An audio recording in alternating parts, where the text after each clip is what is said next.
say, damn. Why am I missing something? Why it sucks to be a nun? What y'all think? Y'all think nuns were like? Cause we see nuns as virgins or whatever. I don't think nuns were virgins. I think just nuns were like only to the priest. You feel me? I don't know. Let's see. Let's see. Let's see. Let's see. Let's see. You're born in 14th century England. Mm. Your family lives in a house that smells of sweat, beer, and boiled cabbage. Your father drinks more ale than he keeps food in the pantry. And your Damn. mother works her hands raw trying to keep the children alive on prayers and scraps. By the time you can walk, you already understand one thing. Children cost money, and your family has none to spare. By the time you turn 5, you've already learned to scrub floors. At 7, you help stir the cauldron while your mother mutters prayers that the porridge will stretch one more night. At 8, your eldest sister marries and leaves with a dowry so small the groom jokes he must have angered God. Your father God curses must their hate marriage me. for days. And by 9, you stop expecting childhood to feel nice. Your father now drinks more openly, muttering that daughters are curses disguised as babies. He takes your brothers to What the the fuck? forest for a boys' hangout, disguised as archery lessons, boasting about his days on the battlefield. When he returns, he pats your cheek, calling you the pretty one. It earns you extra chores, like don't go outside alone, don't speak to men. You add that to your already long list Damn. of do's and don'ts. A few years pass, and you turn 12. Now you are so eye-catching that your father has given you a new name, the Death of Me. Every day, suitors line up, hoping to get your hand in marriage, with some even being your father's age. Your father, too, would love to have one less mouth to feed, but in 14th century England, everybody is trying to survive. The And fuck? in your case, the suitors are trying to use marriage as an excuse to extort a significant dowry from your father. Your father laughs and curses them out, obviously drunk. They leave, but What the never for fuck? long. Then one day, your father hears that the local convent is taking in new nuns. The church visits, reminding him that the convent accepts girls as gifts to God, especially pious pretty ones. Within a week, your father makes his choice. The church promises him enough support for the winter, enough support that he asks if they need more girls. He signs your name on a parchment you never see. The day you're taken, they shear your hair before a crowd. You tear up as your locks fall to the dirt, like pieces of your life separating from you. What Women the murmur fuck? blessings. Men smirk while your mother cries silently in the crowd. You're taken to the convent, and it looks peaceful from the outside. White stone, a tidy courtyard, smoke curling from the kitchen chimney. They give you sets Hell of no, that place look clothes creepy as called a a bitch. habit. Safe to say, it'll stick to you like a bad habit. You expect a welcome of quiet prayers and gentle sisters, maybe even the warmth of shared faith. Instead, the doors close behind you like a jail gate. Your first morning in the convent begins with the bell at 4 a.m. The sound cleaves your dreams in half. A novice kicks your palate and whispers, "Up. If you're late, she'll make you kneel on salt." Nail on You salt? learn quickly who she is. The abbess, a woman carved from frost and scripture, who believes obedience grows only where comfort dies. That same day, you scrub floors until your fingers bleed, cold stones sucking heat from your bones. Meals are bowls of thin Ew. gruel, always cold, always too little. You watch priests and seminarians across the courtyard eating warm bread, salted meat, winter pears. One passes you as he blesses your labor, but never lifts a hand to help. He calls it Picked a great name, but your voice doesn't quite match it? We have a fix. VoiceMod gives you over 150. sacrifice. Quit being weird, bro. You call it hunger. In the abbey, the elder nuns enforce silence with zeal. One pulls your ear until it tears because you breathe too loudly during prayer. Another confiscates the extra crust a kitchen girl quietly handed you. Gluttony, she scolds, even as her own robes bulge with stolen comforts. The hierarchy becomes clear. Abbess at the top, elder nuns below her, novices at the bottom, and you beneath even them. A charity offering from a drunken father, a girl marked as trouble simply for arriving unwanted. Your days soon blur into ritualized exhaustion, kneeling until your knees bruise purple, fasting until you see stars, scrubbing footprints you didn't leave, confessing sins you didn't commit. One night, while lying on straw that smells of mold, you whisper a question you don't dare ask aloud. Is this God's will, or just human cruelty dressed in holy robes? You don't know yet, but your body is already learning the answer. Years pass, That's and you mad. turn 15. And just when you thought things couldn't get worse, a decree comes from Rome. The abbess gathers everyone in the refectory to read the Pope's ruling. Strict enclosure, the new law of Christendom. Nuns are to be sealed from the world, to prevent temptation, to preserve purity, What to the protect fuck? the brides of Christ. No leaving the convent, no touching the outside world, no family, no windows that open fully, and no wandering in the orchard without permission. The older nuns bow their heads in acceptance. The younger ones look like candles snuffed out. And you? You just feel something inside you wither. In the nunnery, Life, the air grows motherfucker. still. Life withered Girls away. begin to whisper that other convents across Europe are rebelling, some trying to escape. Then you hear How'd the you hear that? stories. A nun in York, Joan of Leeds, faked her death and made a dummy of her own body so she could flee to a man she loved. Another nun ran off with her lover wearing his cloak. Another stripped off her habit at the gate and vanished into the night. No, well, Their they don't know what stories she looked spread for like real. illicit scripture among the novices. You meet one such rebel in the making, Sister Eleanor, barely older than you, teeth always clenched from holding back tears. She confesses that her family lied to get rid of her. Her calling was forged by her brother to avoid splitting the inheritance. Oh, you She wants dick. out, not for lust, not for sin, just for air. Ah! You promise to Imagine help just her. escaping The just for next some night, air, you bro. distract the porter while she slips out wearing a laywoman's gown smuggled from the laundry. You pray she makes it farther than the ones who were caught. She does. The next morning, the abbess calls you forward. She knows. They always know. Man. They accuse you of aiding sin, corrupting holiness, endangering souls. Your punishment is public. Fasting, whipping, and kneeling on cold stone until your legs tremble. As the rod cracks your back, you think back to your actions and wonder if it was worth it. Not about helping Eleanor. You'd do that Not again in a leaving. heartbeat. Your question is to yourself. Was it worth it to stay for your father's sake? You know that if you had run, the convent won't keep their end of the deal anymore. So you look at the barred windows and realize, escape is a miracle. Survival is the punishment. Mm. Soon they decide whipping isn't enough. The abbess places a wooden scourge in your shaking hands and orders you to finish the punishment yourself. What? Strike until the sin leaves you, she says. You try once, twice, but the sisters surrounding you chant harder, and soon the blows land without rhythm, without breath, without mercy. The leather cuts What your the shoulders, fuck? then your arms, What then the your thumbs. fuck? Warm blood blooms through your habit, sticking cloth to skin. You collapse twice. They haul you upright. A penitent must stand, the abbess reminds you. By the time you fall for the last time, you no longer feel pain, just ringing emptiness. Mm. And in that hollow space, the truth finally breaks through. None of this is God. Right. These are men's rules, men's punishments, men's invented sins. Your body... And it's crazy to me that they're saying this is Christianity when the Pope is a known Catholic. So it's just like,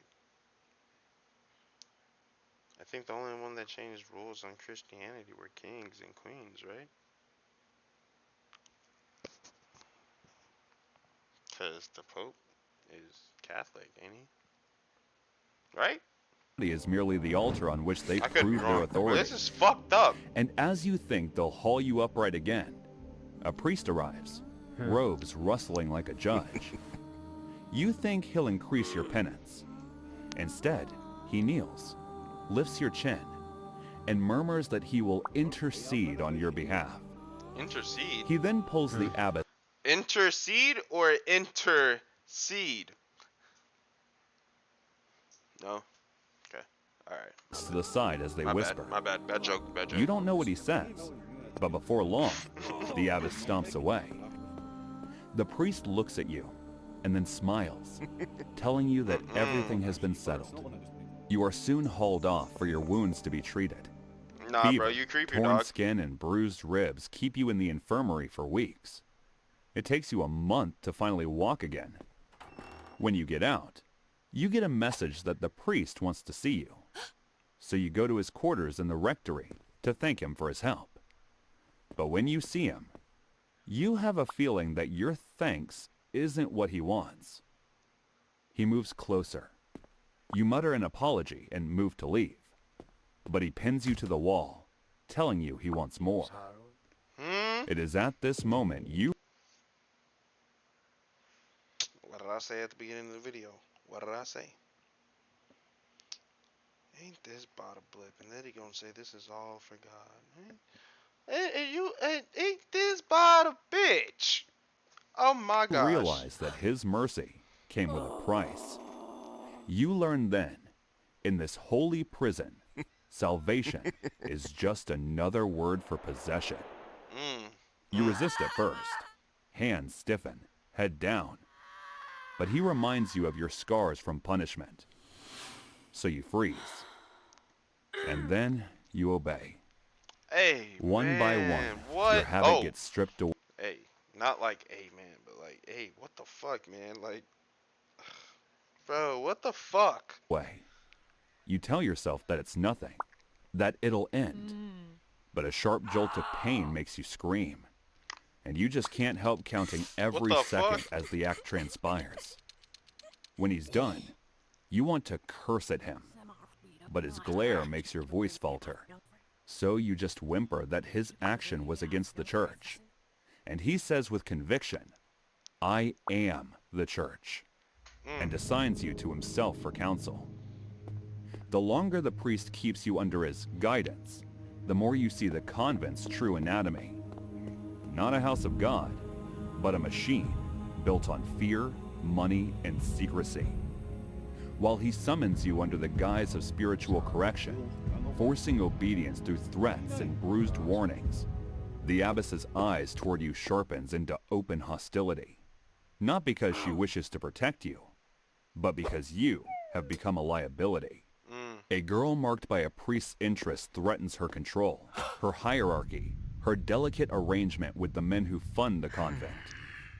You learn quickly how power flows here. The abbess, who preaches piety in the mornings, negotiates land agreements in the afternoons, manipulating donations, leveraging noble families, and hiding debts behind layers of ritual. The What same the cloister fuck? that preaches enclosure opens its door wide when wealthy nobles arrive. They treat the convent like a private lodge, bringing servants, feasts, and gossip. Some stay for weeks, their presence disrupting the silence rule entirely. And still, the abbess bows to them, smiling through the incense smoke. It is in these moments, carrying wine, cleaning after noble banquets, listening from corners, that you learn how many girls around were also victims to him. Even some elder nuns. Ew. This may What be the the fuck? last ad you ever see. Because with the free ad block extension from Capital... Your own suffering at the priest's hands becomes a secret everyone pretends not to know. The abbess resents you for it. The priest insists your silence proves devotion, and other nuns avoid your eyes. Not out of cruelty, but fear. They know what happens to girls who draw the wrong kind of notice in a place where sin is whatever powerful men say it is. For the next few months, your life becomes a routine of abuse and loneliness. The routine breaks with a faint sickness one morning. Nothing alarming at first. Hunger and exhaustion has ruled your body for years, so Bro, what weakness the is fuck? familiar. But when your belly begins to swell, your breath catches in your throat, you know immediately whose shadow hangs over you, and you know the convent would never believe the truth. Whispers spread before you even understand what they are saying. Novices stare at your midsection. Older nuns cross themselves as if warding off a curse.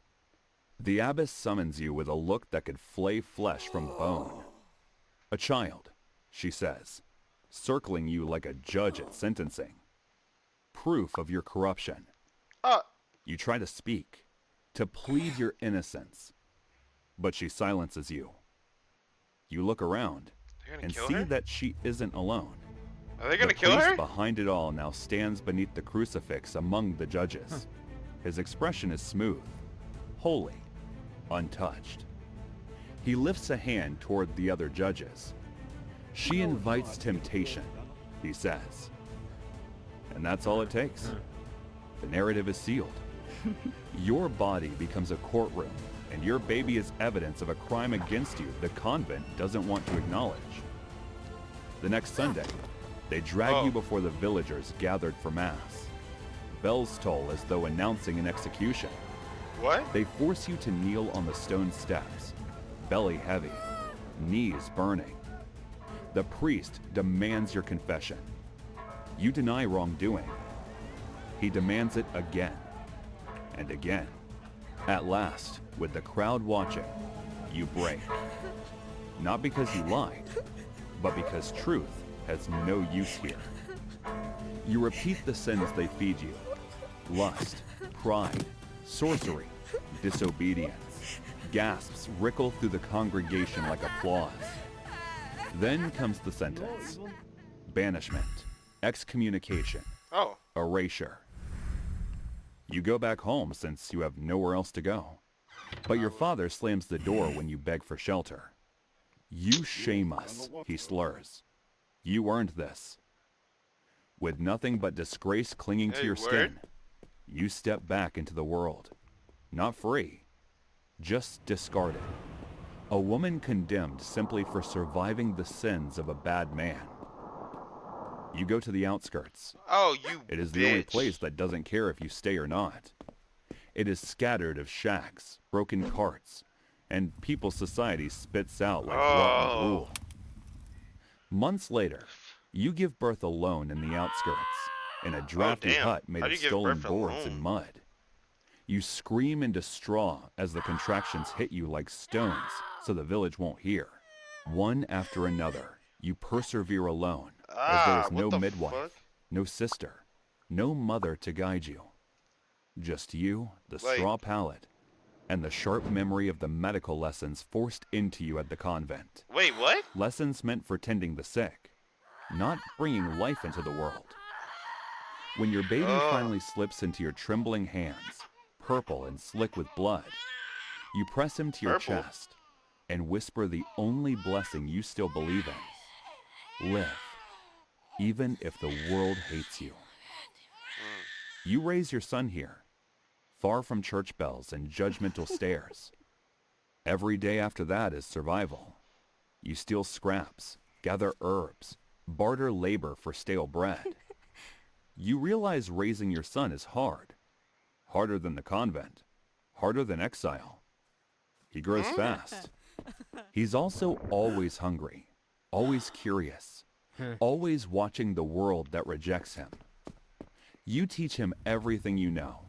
How to boil water before drinking, how to mend torn skin, how to run when men grow cruel.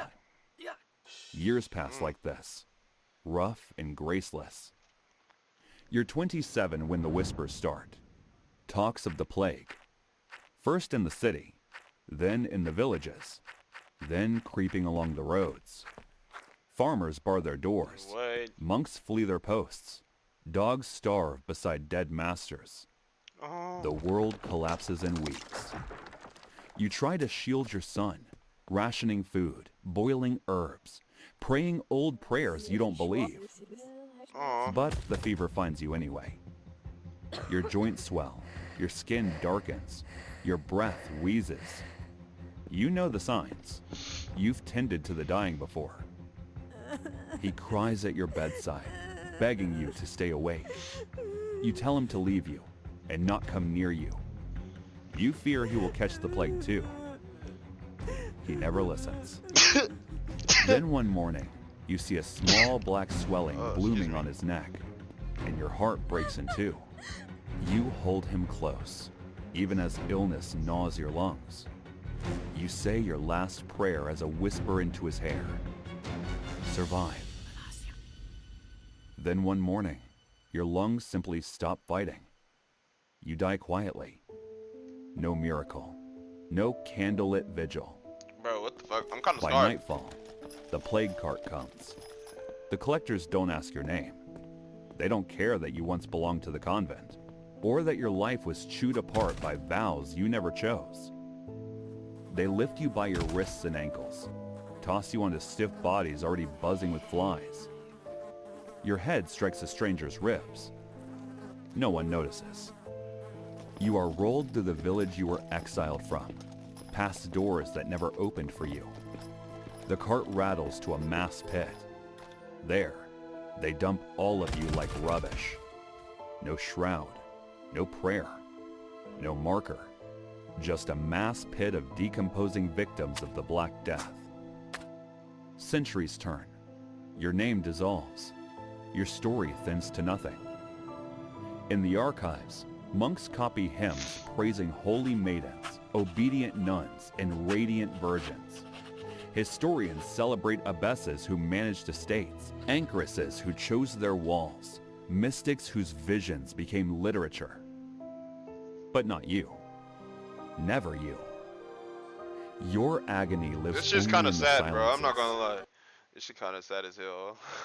It's just sad as a bitch, bro. in What the fuck? gaps between monastery records, in the unspoken truth behind enclosure laws, as unrecorded screams. I'm glad this video's over. I'm not gonna lie. That shit. What the fuck? What the fuck, bro? Man, dog, that's crazy to think. Like, bro, I don't know, bro. It's crazy to think about how much shit has been done just because they say, "Oh, God said so," or "I'm doing this for God," or because it's a church, or whatever the fuck, bro. That's insane, bro. Like,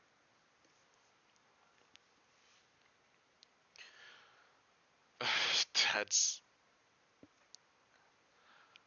it's kind of a slap in the face, bro. Like, that's so fucked up. I don't even know what to say. That's insane.